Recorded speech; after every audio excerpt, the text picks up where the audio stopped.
Pasca pengunduran diri Menteri Pertanian Syahrul Yassin Limpo memberi sinyal Presiden Jokowi akan segera mengisi kursi Mentan. Sebelumnya Presiden Jokowi bertemu dengan Ketua Majelis Tinggi Partai Demokrat Susilo Bambang Yudhoyono di Istana Bogor. Meski merahasiakan apa isi pertemuan, namun banyak yang berspekulasi Partai Demokrat akankah mendapat jatah kursi menteri. Kami hadirkan perbincangannya bersama sejumlah narasumber dalam Sapa Indonesia Pagi hari ini. Ada Ketua Badan Komando Strategis Bakomstra Partai Demokrat, Herzaki Mahendra Putra, dan maksud saya tadi Badan Komunikasi Strategis Bakomstra Partai Demokrat, Herzaki Mahendra Putra, dan pengamat politik atau guru besar komunikasi politik dari Universitas Pendidikan Indonesia UPI, Profesor Karim Suryadi. Nanti saya juga akan mencoba terus menghubungi dari Partai Demokrasi Indonesia Perjuangan untuk juga ikut bisa berbincang pagi hari ini. Selamat pagi Bapak-Bapak. Selamat pagi, Rani. Ya, saya sebelum Prof. Ya, sebelum ke yang dibilang tadi mungkin saja anasir-anasir yang dianggap spekulatif begitu ya oleh kita publik begitu. Saya akan bertanya dulu ke partai yang menaungi juga Pak SBY, Partai Demokrat. Ya, sebelum juga nanti saya juga akan terus mencoba menghubungi PDI Perjuangan. Bung Herzaki, kendati itu banyak yang mengatakan ini akan berbicara soal Partai Demokrat yang akan diberi kursi menteri, tapi kemarin sejumlah kader Partai Demokrat juga mengatakan bahwa pembicaraan ini sebenarnya bukan hanya itu dan beyond politics and election. Jadi apa sih sebenarnya yang diobrolin, Bung Herzaki? Iya, gini Mas, ini kan ada dua presiden yang bertemu. Presiden ke-6 RI dan Presiden ke-7 RI. Iya. Indonesia ini kan sebenarnya sangat beruntung saat ini, harusnya sangat bersyukur karena kita masih punya 3 presiden yang masih hidup sampai dengan saat ini. Ada Pak Joko Widodo yang saat ini bertugas, ada Pak SBY Presiden ke-6, dan ada Bu Megawati Presiden ke-5. Mengapa kami sampaikan ini sangat beruntung dan seharusnya bersyukur? Karena berarti kita punya nih gudang pengalaman, referensi yang luar biasa dalam menghadapi situasi-situasi tertentu. Ya, misalnya dirasa perlu ya ada kebijakan yang akan diambil membutuhkan kecermatan, kan begitu. Karena bagaimanapun beliau-beliau ini kan pernah mengalami situasi yang berbeda-beda ya. Bicara mengenai masalah negara ini kan tidak ada masalah yang mudah gitu. Ya. Yang setiap langkah yang diambil tentunya butuh pertimbangan matang. Nah, itulah kami bisa sampaikan salah satu yang juga menjadi pertimbangan atau bahan diskusi antara Bapak Presiden Jokowi dengan Bapak SBY di Bogor beberapa waktu lalu. Ya, memang ada beberapa isu yang dibahas, bagaimana misalnya situasi nasional terkini. Lalu bagaimana dalam 1 tahun terakhir, kita tahu Pak Jokowi ini kan tinggal setahun. Beliau tentu ingin menutup tahun terakhir pemerintahannya dengan manis gitu. Ya, sehingga semua kerja keras selama 9 tahun kemarin dengan 1 tahun ini akan dikenang dengan baik oleh publik, oleh masyarakat.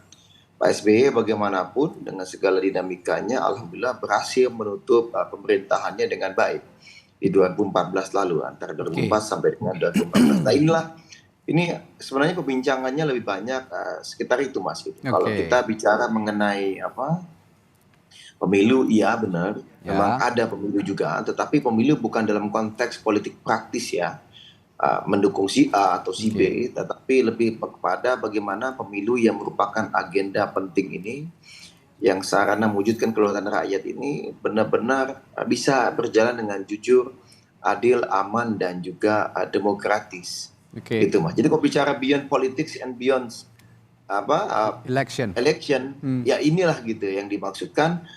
Bagaimana pemilu ini benar-benar bisa memberikan ruang untuk rakyat kita menyalurkan aspirasinya gitu, dan memberikan pilihannya gitu kepada siapapun nanti. Tapi inilah perwujudan demokrasi kita.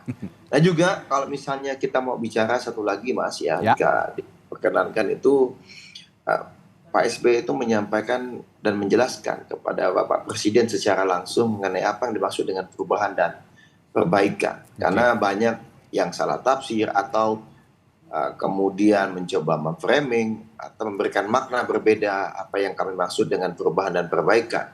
Jelas-jelas dalam berbagai kesempatan Mas Ahaye sudah menyampaikan kalau apa yang baik dari pemerintahan dan presiden-presiden sebelumnya, yaitu harus kita lanjutkan. Oke. Yang kedua, bagaimanapun para pemerintahan dan pemimpin-pemimpin sebelum ini berupaya sebaik mungkin, pasti tetap akan ada hal yang belum optimal, Oke. tetap akan ada hal yang kurang. Nah, itulah yang menjadi PR bagi kita bersama sebagai anak bangsa. Siapapun yang akan memimpin, ya kita harus memperbaiki itu, lakukan perubahan-perubahan. Sama kata Pak SBY juga, Pak Jokowi juga memperbaiki apa yang kurang di era Pak SBY, kan begitu. Dan beliau juga melanjutkan apa yang baik di era Pak SBY. Ini Mas yang saya bisa sampaikan. Bung Zaki, saya tertarik dengan pernyataan Anda yang tadi. 1 tahun lagi Pak Jokowi akan memerintah Republik ini dan ingin dikenang dengan baik oleh masyarakatnya. Ini saya mengartikan Jokowi wants a smooth legacy. Jadi legacy yang mulus begitu ya untuk penerusnya nanti. Nah, ini saya tertarik karena dengan adanya isu di luar sana untuk memperkuat kabinet yang saat ini mungkin saja ada bolong begitu ya di beberapa pos. Adakah memang pembicaraan ke arah sana memang untuk soal reshuffle dan nanti akhirnya Demokrat diminta untuk mengisi posisi yang bolong itu? Ya. Saya tertarik dengan pernyataan Anda itu karena Demokrat juga tentu ingin berpartisipasi untuk menjadi mewujudkan mimpi Pak Jokowi yang punya smooth legacy di akhir nanti. Ya tentu kalau kami ya Mas ya, Demokrat ya sebagai partai, Pak SBY berulang kali menegaskan kita berpengalaman 10 tahun memerintah negeri ini, menjadi presiden itu tidak mudah gitu Mas ya. Dan bagaimanapun yang harus kita kedepankan ini kan kepentingan rakyat, bangsa dan negara. Jadi bukan kepentingan sektoral, pribadi, kelompok atau golongan. Nah inilah yang menjadi basis ya, menjadi dasar. Jadi Pak SBY itu juga kan sebenarnya kalau kita ketahui bersama gitu.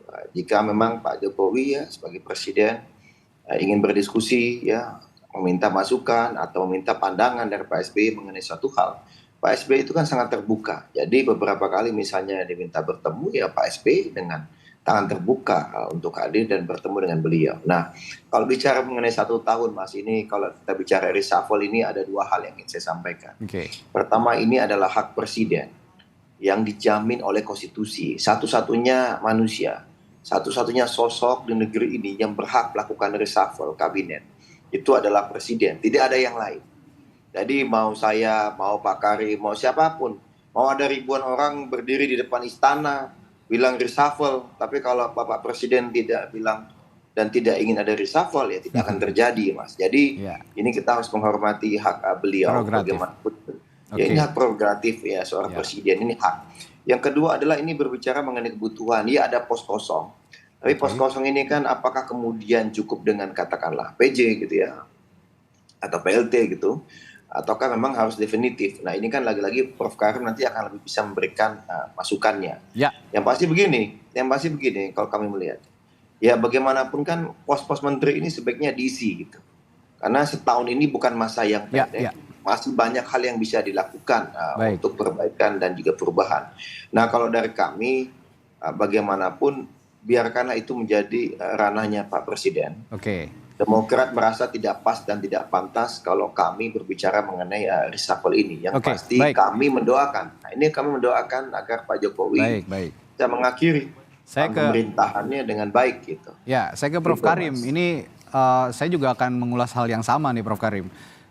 Bung Herzaki menilai begitu Presiden Jokowi wants have a smooth legacy. Nah di tengah dengan adanya isu reshuffle saat ini dengan mundurnya Mentan begitu ya. Dari frame komunikasi politik yang dibangun antara Presiden Joko Widodo dengan Ketua Majelis Tinggi Partai Demokrat Susilo Bambang Yudhoyono dalam konteks ini bagaimana Pak Karim? Nah, pertama pertemuan ini tidak mengejutkan, sama sekali tidak mengejutkan, tidak ada hal yang aneh gitu ya. Presiden dan presiden sebelumnya bertemu itu tidak aneh, justru aneh kalau presiden dan presiden sebelumnya tidak bertegur sapa memutuskan silaturahmi itu tidak lazim. Tapi kalau pertemuan ini lazim, apalagi Pak SBY presiden yang sangat referensial gitu ya, bahkan saya dulu pernah mengundang ketika dia sudah berhenti, saya undang sebagai dekan datang ke UPI, dia datang memberikan umum. Itu yang pertama. Yang kedua, pilihan bagi seorang presiden atau pejabat politik manapun ketika akan berhenti tentu ada dua ya. Apakah dia akan menjadi burung yang lepas terbang kemana saja atau burung yang diam manis segala macam gitu ya. Tetapi terlepas dari itu, sebenarnya kan setiap pemimpin pasti ingin turun dengan soft landing. Dan dalam konteks itu maka banyak hal yang perlu dilakukan. Nah, terkait dengan pertemuan Pak Jokowi dengan Pak SBY, saya tidak berani menduga-duga. Namun kita tidak mendengar ada masalah krusial yang sedang dihadapi oleh pemerintahan saat ini. Masalah krusial atau isu khusus yang butuh misalnya jawabannya di Pak SBY. Kita tidak mendengar itu. Dalam artian pemerintahan hari ini berjalan baik-baik saja lah, biasa-biasa saja. Tidak ada hal yang mengharuskan dari sisi pemerintahan, dari sisi isu untuk bertemu dengan Pak SBY. Oleh karena itu maka menurut saya pertemuan itu pasti ya didorong oleh motif yang bersifat generik, berjangka panjang, atau mungkin tidak hanya sesuatu yang bersifat teknis. Itu yang kedua. Nah, oleh karena itu lalu bagaimana dalam hubungannya dengan kepentingan soft landing dan kebetulan misalnya ada pos menteri kosong, menurut saya memang itu harus diisi ya, karena seharipun sebuah urusan tidak boleh ditelantarkan. Apalagi ini menyangkut hajat hidup orang banyak ya, pertanian yang sangat dimensinya sangat luas. Nah, yang kedua, apakah dalam konteks itu mungkinkah Demokrat mengisi kursi yang ditinggalkan oleh SYL ini? Ya, menurut saya bukan hanya mungkin ya, tetapi ada dua. Yang pertama, ketika misalnya Pak Jokowi menawari kursi itu kepada Demokrat, pertanyaannya apakah Demokrat akan bersedia untuk berbuka lebih dulu, Pak Herzaki? Bersedia berbuka lebih dulu, itu yang pertama gitu ya. Kalau bersedia, ya jadi. Yang kedua, kenapa saya ikut membaca arah ke sana? Karena apa? Karena kan Demokrat baru saja bergabung dengan koalisi gitu ya. Koalisi yang di mana Pak Presiden Jokowi nyaman di sana begitu ya. Nyaman di sana. Jadi menurut saya kalau itu bicara 2024 seperti yang beliau katakan, kemudian terkait dengan misalnya ada juga isu resapel mungkin saja gitu ya. Sebab sekarang Demokrat tidak lagi ada di negara. Prof, punten, sebentar. Tapi sudah masuk ke dalam rumah yang membuat Jokowi nyaman ada di sana. Maaf Prof, ini kalau saya bertanya kenapa Demokrat? Karena Demokrat ini selama ini menjadi oposan di pemerintah. Jawabannya yang barusan itu ya Prof ya? Ya, betul. Sampai hari ini secara formal Demokrat adalah oposisi. Tapi dari 2019 ke 2024. Tapi kan untuk 2024 ke 2009, Demokrat sudah mengambil posisi, sudah mengambil sikap bergabung dengan koalisi yang dimana Presiden Jokowi kita tahu nyaman ada di sana gitu. Jadi meskipun ini bukan dibilang sebagai bentuk deklarasi Demokrat untuk bergabung dengan pemerintahan, maka ini akan dibaca, oh Jokowi udah nyaman kok dengan Demokrat, Demokrat sudah ada di rumah di sana kok. Jadi menurut saya sampai hari ini Demokrat masih puasa kalau urusan kabinet, kalau urusan politik 2019 gitu ya. Makanya tadi pertanyaan saya, bersedia nggak kalau ditawari Demokrat berbuka lebih dulu dari saya gitu kan. Nah itu jawabannya Radi. Ya, bersedia atau enggak, tapi saya yakin Demokrat juga nggak mau kecentilan, benar nggak Bung Herzaki? Ya benar, karena tadi bicara mengenai prerogatif, ini kan reshuffle ini kan ranahnya presiden gitu loh.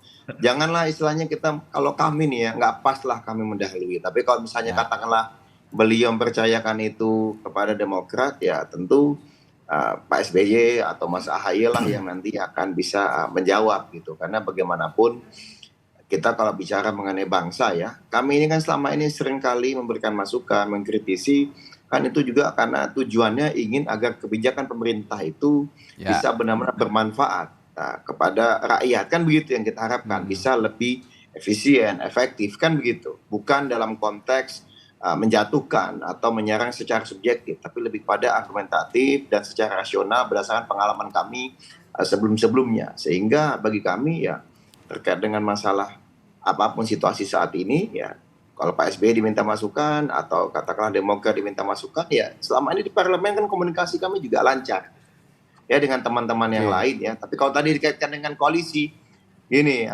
saya ingin sampaikan begini, kalau bicara koalisi kan keputusan kami sepenuhnya bergabung di koalisi ini kan karena faktor Pak Prabowo. Gitu. Hasil Ya. diskusi intens dengan Pak Prabowo, tidak ada diskusi sama sekali dengan Pak Jokowi. Tetapi kalau ternyata bergabungnya kami dengan Pak Prabowo membuat Pak Jokowi menjadi semakin nyaman dengan kami, ya bagi kami ya itu baik-baik saja gitu sebenarnya ya gitu. Ya. Karena bagaimanapun kita ingin situasi setahun terakhir ini, kita Oke. inginnya ya tadi bagaimana isu-isu kebangsaan, isu Ya. nasional, ya apapun itu kerakyatan bisa diselesaikan dengan baik. Dan kalau misalnya kita berbeda ini kan bukan berarti harus bermusuhan. Nah itu saja kalau Oke. dari kami.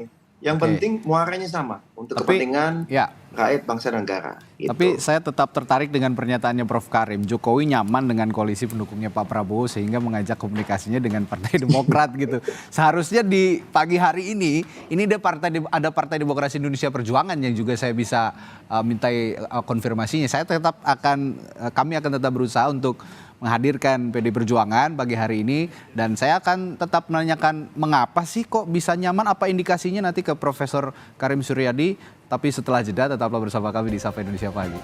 Tadi dalam analisis komunikasi politiknya dari Profesor Karim Suryadi bahwa Jokowi ini merasa nyaman dengan koalisinya Pak Prabowo, koalisi Indonesia Maju yang di dalamnya ada Partai Demokrat. Makanya Pak Jokowi ngajak ngobrol sama Ketua Majelis Tinggi Partai Demokrat Pak Susilo Bambang Yudhoyono. Nah, saya sebenarnya ingin menanyakan ini kepada PD Perjuangan, responsnya bagaimana. Tapi saya ingin juga menanyakan ke Prof. Karim, indikasi nyamannya itu apa sih Prof? Gini, kan ada pepatah, ada maksim dalam politik ya. Ya.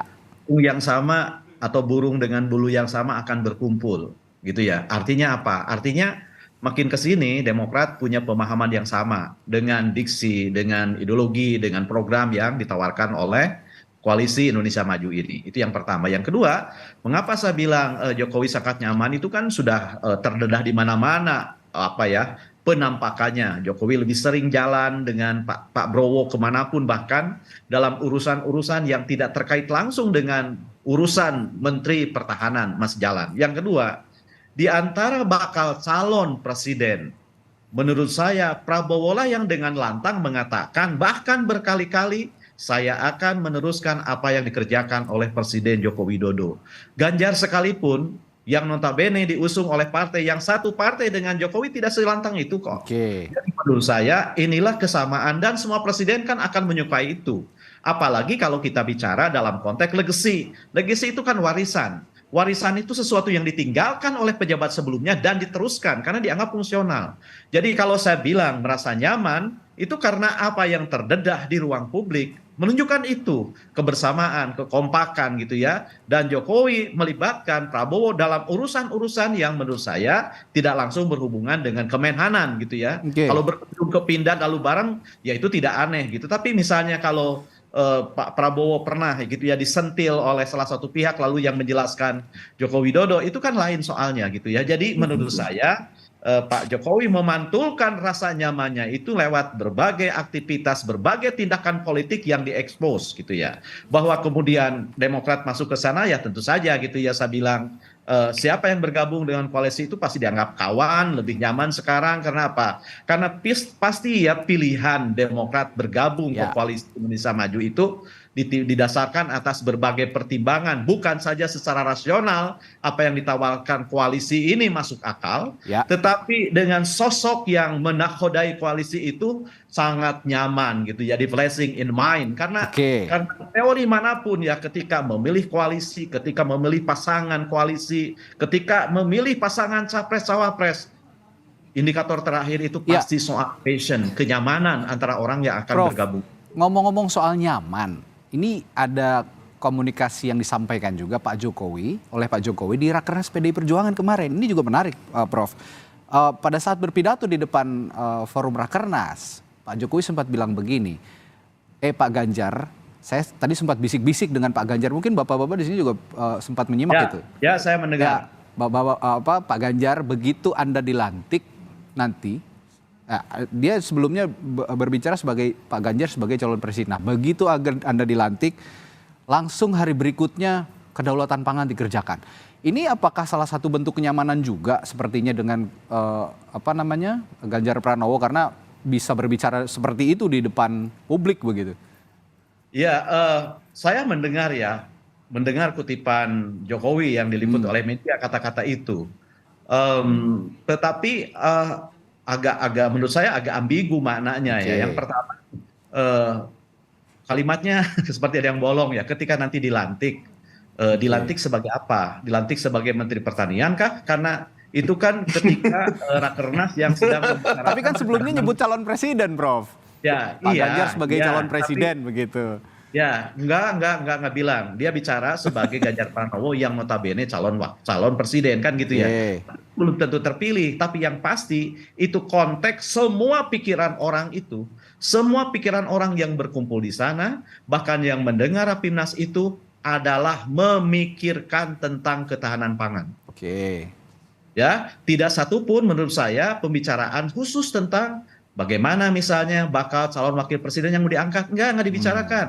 Fokus membicarakan ketahanan pangan. Jadi yang dekat dengan ketahanan pangan kan Menteri Pertanian atau Menteri berurusan dengan pangan. Jadi menurut saya wajar lah Jokowi mengatakan itu, wong itu rumahnya kok satu Oke. partai dengan dia gitu. Nah, menjadi luar biasa, menjadi kenapa saya bilang tadi saya menafsirkan zaman gitu ya, Oke. ketika dia dengan Prabowo. Pertama, satu partai tidak, membangun koalisi juga tidak. Hubungan dia dengan Prabowo kan sama dengan hubungan dia dengan Erick Thohir, Ya. sama dengan hubungan dia dengan Sandiaga Uno gitu kan. Tapi Rahmen yang terdedah berbeda begitu. Kalau Oke. dengan Ganjar, kalau tidak mengatakan seperti itu, lalu apa yang mau dikatakan oleh Jokowi yang notabene adalah petugas partainya PDIP? Oke. Jadi nggak ada diksi lain kalau tidak mengatakan itu gitu ya. Ya. Jadi mengapa saya tidak meng-highlight itu? Bukan karena saya meragukan apa yang dikatakan oleh Presiden Joko Widodo, tapi saya lebih tertarik pada apa yang paradoks gitu ya. Oke. Saya nilai paradoks itu karena itu Ya. tadi. Saya dapat Hubungan poinnya, Jokowi Prof. dengan Pak Prabowo tidak diikat hubungan kepartaian, tapi hanya diikat sebagai hubungan presiden dengan pembantunya. Padahal bukan hanya satu pembantu yang sama-sama digadang-gadang masuk bursa capres dan cawapres gitu ya. Oke. Jadi sesuatu yang mencolok di antara beragam warna yang sama itu akan jauh lebih menarik ketimbang warna yang seragam.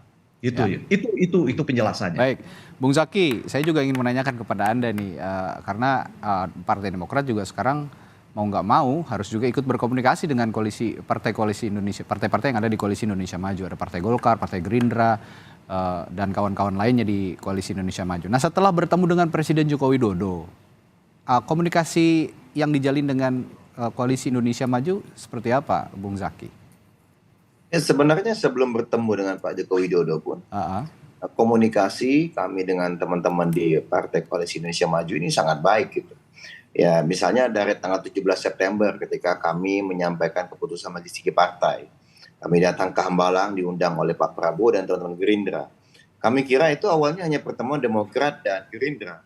Ternyata di sana para teman-teman ketum-ketum dan petinggi parpol koalisi pendukung Pak Prabowo itu hadir semua di sana menyambut. Gitu. Nah ini di situ terlihat sekali tadi kalau bicara mengenai Prof Karim sampaikan ya bahasa nyaman. Ya. Itu nyaman sekali. Kami nyaman dan teman-teman di sana tuh nyaman. Jadi hangatnya ada, terbuka dan serasa punya chemistry. Nah ini yang mungkin juga menjadi penting gitu. Mengapa kemudian kami juga istilahnya kalau misalnya setelah tanggal 17 lalu tanggal 21 ya deklarasi Demokrat kepada Pak Prabowo ini kan kita lakukan besar-besaran. Dalam waktu 4 hari kami persiapkan ada 5.000 petinggi Partai Demokrat dari seluruh Indonesia yang datang ke Jakarta untuk melakukan deklarasi ini, menunjukkan keseriusan kami mengusung Pak Prabowo dan semua partai koalisi kami undang.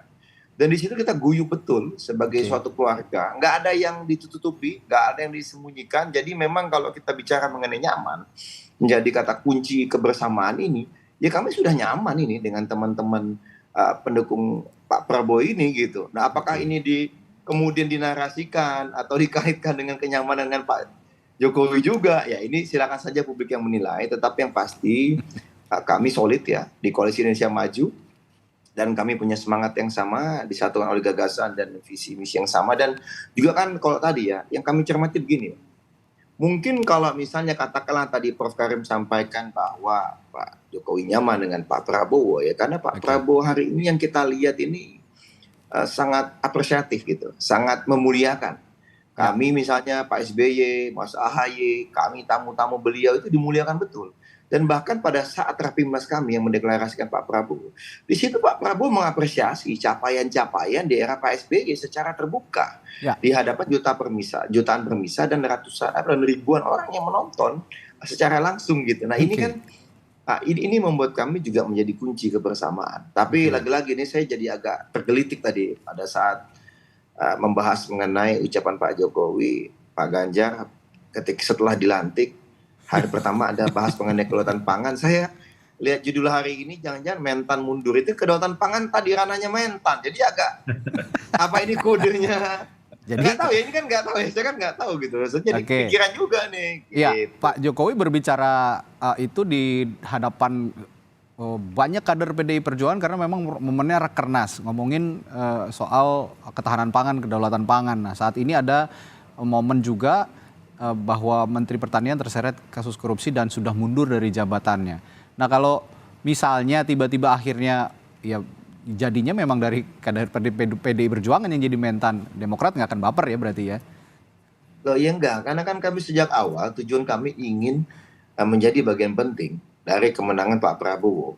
Karena dengan kemenangan Pak Prabowo lah kami bisa memperjuangkan apa yang menjadi aspirasi dan harapan konstituen kami, harapan yang rakyat tumpukan kepada Mas Ahaye dan para anggota dewan kami dan caleg-caleg kami ketika bertemu dengan masyarakat di lapisan bawah. Nah ini yang menjadi penting gitu. Dan Pak Prabowo terbuka sekali dengan kami sampaikan, karena ada dua harapan kami kepada Pak Prabowo ketika sebelum memberikan dukungan tadi, sebelum mendeklarasikan, dan ternyata dari Pak Prabowo menerima betul gitu, sangat terbuka.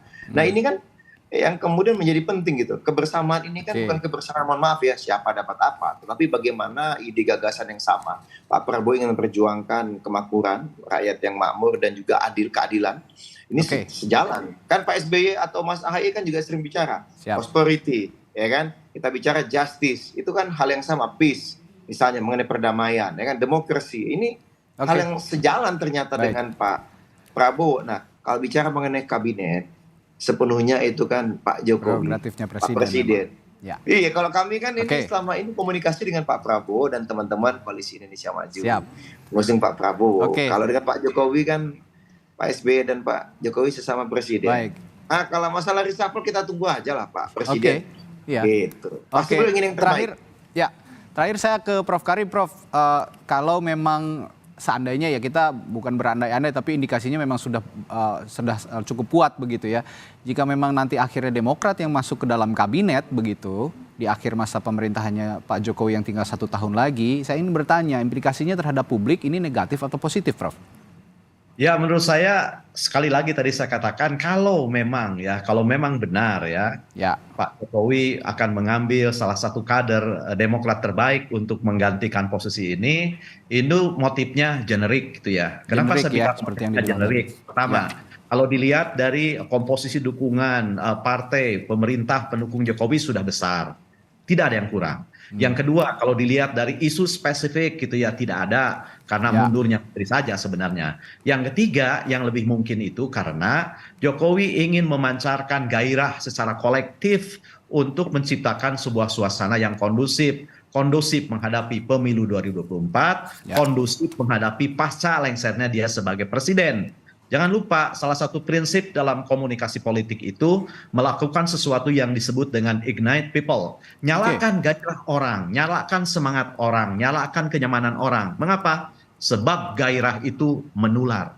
Itu ya saya pikir yang akan menjadi tema besar ya di antara motif temuan Pak Jokowi dengan Pak SBY, meskipun kita tidak tahu detail pembicaraannya, tapi saya yakin dibingkai dalam kerangka seperti itu untuk menyamakan gairah, menyalakan gairah, sebab gairah itu menular. Baik, ya sayang sekali sampai akhir perbincangan kita terus tetap menghubungi perwakilan dari Partai Demokrasi Perjuangan untuk ikut berdiskusi yang sangat menarik pagi hari ini, tapi belum juga ada yang bisa bergabung.